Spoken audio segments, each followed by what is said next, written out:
wakilia na kumwonyesha zile kanzu na nguo alizozishona Dorcas wakati ule alipokuwa pamoja nao. Hebu shangilie Bwana kwa makofi. Wale wajane walipewa nguo na Dorcas, walipewa matumizi na Dorcas, lakini havikusaidia kitu. Aliyesababisha Dorcas avuke ni Petro ambaye alikuwa na neno la Bwana uzima. Hebu shangilie Bwana kwa makofi. Hebu shangilie Mungu wetu kwa makofi. Bwana Yesu asifiwe. Pamoja na kutenda mema, wajane wanalia, sio kwamba kilichokufua ni wajane. Kilichosababisha akufuke ni neno la uzai, neno la fahamu alilokuwa nalo Petro. Bwana Yesu asifiwe sana. Endelea baba. Petro akawatoa nje wote, akapiga magoti, akaomba. Hebu mshangilie Bwana kwa makofi. Unapokwenda kufufua mtu, lazima kwanza utoe zile roho na upinzani. Watu ambao wanasitasita, ambao hawaamini, lazima watoe nje, ubaki na Mungu wa mbinguni mwenye kukuaminisha, na wale wachache wenye kuamini kwamba Yesu anarejesha. Yesu alishughulika na vifo tatanishi. Hebu mshangilie Bwana kwa makofi. Alisikia baba. Akanena, Tabita, ondoka, naye akafumbua macho yake, na alipomwona Petro akajiinua akaketi. Akanena, wewe Dorcas fufuka, yani maana yake inuka. Bwana asifiwe sana. Tuko moja. Akamwambia Tabita fanyaje? Akanena, Tabita, ondoka. Haleluya. Maana yake Tabita, huko uliko wapo, ondoka huko, rudi kwenye mwili wako. Dorcas, toka huko polini, rudi kwenye mwili wako. Ndipo akaingia kwenye mwili, akaanza kufungua macho. Hebu mshangilie Mungu wetu kwa makofi. Amen. Bwana Yesu asifiwe sana. Bwana asifiwe. Amen. Bwana Yesu asifiwe sana. Amen. Rika parashaka papa. Yesu huyu anatisha wapendwa.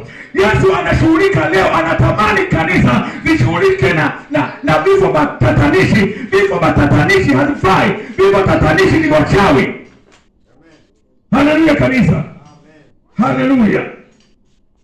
Umefika mstari wa ngapi? Mstari wa 40. Malizia. 41. Akampa mkono, akamuinua hata akiisha kuwaita wale watakatifu na wajane. Hebu mshangilieni Bwana kwa makofi. Akampa mkono, akawaita wale watakatifu. Walikuwa na watakatifu lakini hawajui kurejesha. Amen. Aliwaita ili washuhudie kwamba kumbe Yesu anashughulika na vifo tatanishi. Bwana Yesu asifiwe sana. Unajua kwamba watu ni waajabu. Pamoja wameona Petro naye alifufua, lakini kuna saa waliambiwa na Yesu, twendeni ndugu letu Lazaro amekufa, twendeni tukamfufue. Wale walioonyeshwa miujiza ile kwa Petro wakasema twendeni tukafe pamoja na Yesu.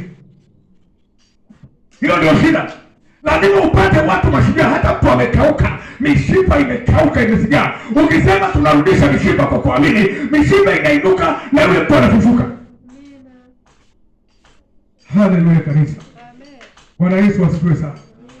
Bwana wa majeshi apewe sifa. Amen. Marko 5:35.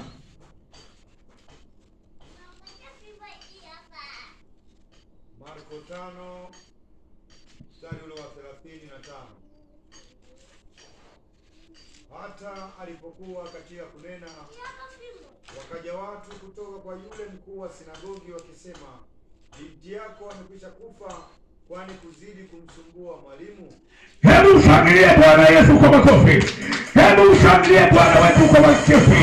Angalia, huyu binti amekufa, lakini huyu bwana anang'ang'ana. Mimi najua Yesu atamfufua mtoto wangu. Mimi najua Yesu atamfufua mtoto wangu.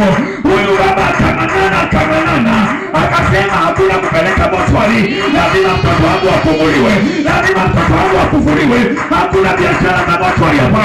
Watu waombe. Yesu akishindwa ndio utapeleka mochwari, lakini namwaminia Yesu. Oh. Hebu parudie baba.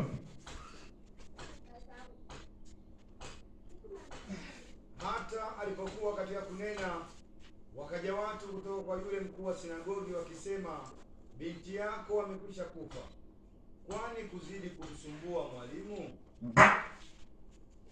Lakini Yesu aliposikia lile neno likinenwa, akamwambia mkuu wa sinagogi, usiogope, amini tu.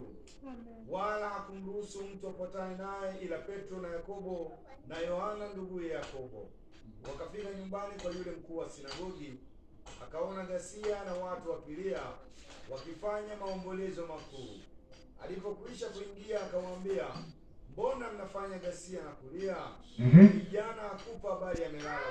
Hebu mshangilie Bwana kwa makofi. Akasema, kwa nini mnaghasia? Wewe mama na mimi hapa lazima tuende kwenye misiba. Watu wanalia tukijua tumeshajipanga kimaombi. Tunasema, mbona mnaghasia? Huyu mama hajafa bali amelala. Huyu binti hajafa bali amelala. Mbona mnafanya ghasia? Hebu tufishani wanafufuo. Tuingie huko ndani. Tunaingia, tunapiga majeshi. Tunatoka naye jamani, tuende huyo hapa. Hebu mshangilie Bwana kwa makofi. Naeleweka kweli? Bwana majeshi apewe sifa. Bwana Yesu asifiwe. Bwana majeshi apewe sifa. Endelea mtumishi. Ni mstari wa ngapi huo? Tunasoma mpaka 39. Mstari 40.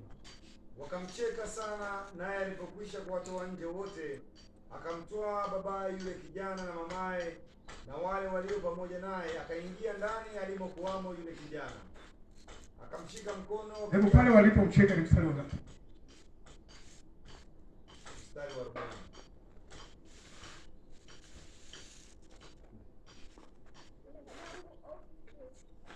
Biblia inasema wakamcheka sana Yesu, naye alipokwisha kuwatoa nje wote, akamtoa babaye yule kijana na mamaye na wale walio pamoja naye, akaingia ndani alimokuwamo yule kijana, akamshika mkono kijana yule, akamwambia, Talita kumi, tafsiri yake, msichana na kuambia inuka. Hebu mshangilie Bwana kwa makofi. Hebu mshangilie Bwana kwa makofi. Leo ni nani atasimama msilo huko pale aseme, jamani ile msizike kwanza, ngoja tukawaite wakina baba Kristo. Bwana asifiwe sana. Amen. Bwana mapeshi ya sifa. Amen. Jamani, msiba ule pale msizike kwanza. Kuna watu jamani, ngoja gani tu ndio tutapeleka moto. Baba Kristo anapigiwa, sema jamani, makamanda mko wapi? Lazima tuna kila mtu